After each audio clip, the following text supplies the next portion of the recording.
नमस्कार।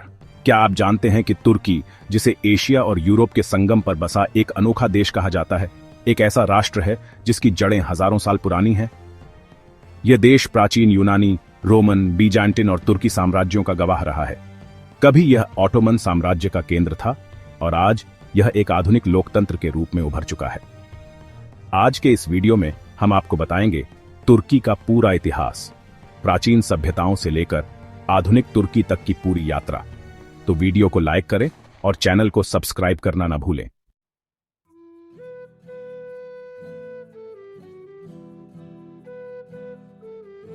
तुर्की का इतिहास हजारों साल पुराना है। यहां हित्ती, यूनानी और रोमन सभ्यताएं फली फूली। प्राचीन काल यानी 2000 ईसा पूर्व से 330 ईस्वी तक हित्ती साम्राज्य यह दुनिया की सबसे पुरानी सभ्यताओं में से एक था। ग्रीक उपनिवेश ट्रॉय और एफेसस जैसे प्रसिद्ध शहर यहां बसे। रोमन साम्राज्य 330 ईस्वी में रोमन सम्राट कॉन्स्टेंटाइन ने कॉन्स्टेंटिनोपल, जो आज का इस्तांबुल है, को अपनी राजधानी बनाया। बीजांटिन साम्राज्य 330 से 1453 ईस्वी तक ईसाई धर्म का प्रसार हुआ और हागिया सोफिया जैसी महान इमारतें बनी। 11वीं शताब्दी तक यह क्षेत्र ईसाई बीजांटिन साम्राज्य के अधीन था, लेकिन अब एक नया युग आने वाला था, तुर्कों के आगमन का।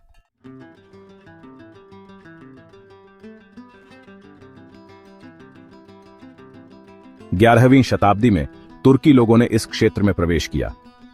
1071 में मलाजगिर्द की लड़ाई में तुर्कों ने बीजांटिन सेना को हराकर अनातोलिया पर कब्जा कर लिया। सेल्जूक साम्राज्य 1071 से 1300 तक इस्लाम का प्रसार हुआ और इस क्षेत्र में तुर्की संस्कृति विकसित हुई। 13वीं शताब्दी तक मंगोल आक्रमण के कारण सेल्जूक कमजोर पड़ गए। ऑटोमन साम्राज्य 1299 से 1922 तक। 1299 में उस्मान प्रथम ने ऑटोमन साम्राज्य की नींव रखी। 1453 में सुल्तान महमद द्वितीय ने कॉन्स्टेंटिनोपल को जीतकर इसे इस्तांबुल बना दिया। ऑटोमन साम्राज्य 3 महाद्वीपों पर फैला और इसे संसार का खलीफा कहा जाने लगा।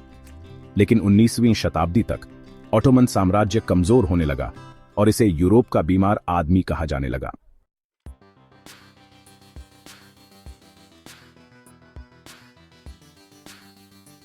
प्रथम विश्व युद्ध, जो 1914 से 1918 तक चला, में ऑटोमन साम्राज्य ने जर्मनी का साथ दिया, लेकिन युद्ध हार गया। 1919 में तुर्की पर मित्र राष्ट्रों ने कब्जा कर लिया। परिणाम स्वरूप ऑटोमन साम्राज्य का पतन हो गया। 1920 में सेवरेस की संधि में ऑटोमन साम्राज्य को विभाजित कर दिया गया। तुर्की की भूमि को ब्रिटेन, फ्रांस, ग्रीस और इटली में बांटने की योजना बनी। लेकिन तभी तुर्की के इतिहास में एक महान नेता का उदय हुआ, मुस्तफा कमाल अतातुर्क।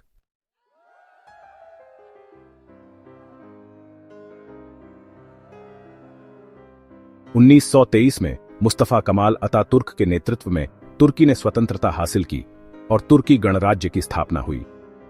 अतातुर्क की प्रमुख सुधारों में शामिल थे: खिलाफत प्रणाली समाप्त की गई, इस्लामी कानून की जगह पश्चिमी कानून लागू किया गया, महिलाओं को मतदान का अधिकार मिला और इस्तांबुल की जगह अंकारा को राजधानी बनाया गया। तुर्की अब एक आधुनिक राष्ट्र बन चुका था, लेकिन आगे की राह आसान नहीं थी।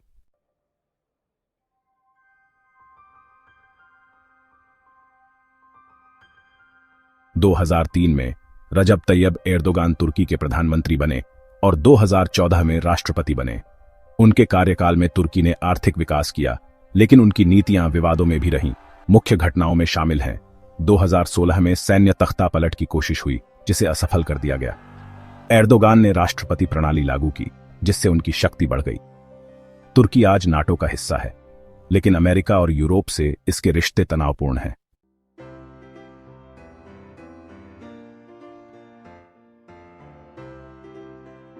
तो दोस्तों, यह थी तुर्की की कहानी, प्राचीन सभ्यताओं से लेकर आधुनिक राजनीति तक की पूरी यात्रा।